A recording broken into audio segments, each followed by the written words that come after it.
This is the Hansen property. I'm in the backyard, far side yard, and we're going to be doing a cleanup, after which we're going to be doing regular recurring maintenance. So I'll just point out the things that we're going to do for the cleanup, and sometimes I'll interject and just mention things for the regular maintenance. For the cleanup, we're just going to rake out the green waste debris in here, remove volunteers, and then where the redwood trees are, they do want to have a buildup of the pine needles underneath it, so we're not going to rake out the pine needles on that side. These planter beds, the ground cover is starting to grow out into the pathways, so we're going to use a metal trimmer, edger, and we're going to clean up all the edges for now. All of these all the way down right there as well. And then as part of maintenance, we'll just keep using a string trimmer in the future to keep it cut back. And then once this builds up too much on top, we'll be communicating with the clients. We'll just cut it all the way down so it can grow back new. The shrubs in here, all of them are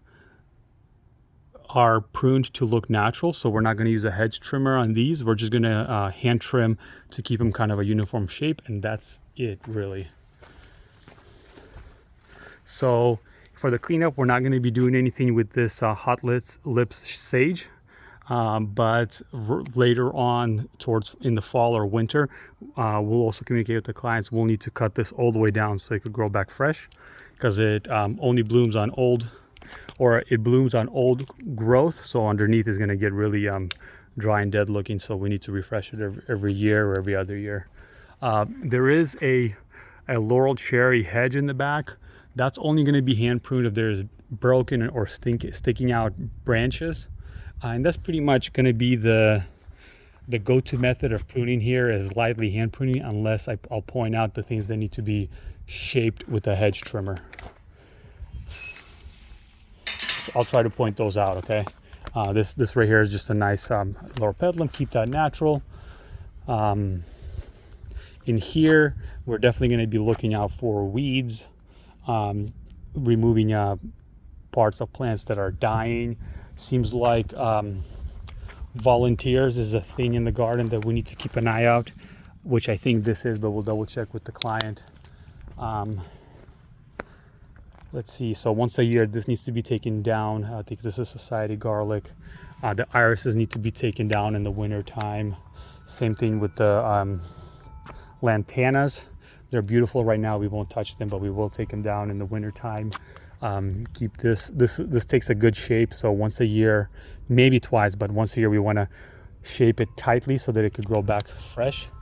We're not doing trees. The only thing we'll do with trees is remove lower branches. But with the citrus trees, we did talk with clients, and we are gonna hand prune it so it's more of a tree, not a bush. So remove bottom branches, and then they don't want it to get too tall. So here, then this citrus tree here has got a bunch of branches on top, so we want to clean that up. Obviously weeds. In this for the cleanup in this area, this ground cover is growing into the pool, obviously. So we need to come in, and we'll be standing on the ground cover, and as far as we can reasonably reach, we're going to cut all the way back like this and remove all that. Obviously stuff is going to fall into the pool. There is a screen we can use to pick it up after. We'll do our best with that. This little tree right here also, we want to come in and just shape it a little bit. You can see how it's getting lopsided where one side's growing, so we'll remove that. That branch is starting to get too close to the water. We want to cut back that branch. The roses are going to be these are carpet roses right here, so in the wintertime for sure they're going to get taken down so they can come back in the spring. Ground cover here, we're going to clean up the pathways, the hardscapes. This mint is taking over this area, so we literally need to pull this all the way out, all the way back to here. This is good. We're just going to hand prune this to keep it from becoming an obstruction or covering that window right there. Can I interrupt your video? No problem. What's up? I'm talking to Rick. Can you cut that so it doesn't keep growing? Just top it. Just top it. I mean, okay. how short do you want it?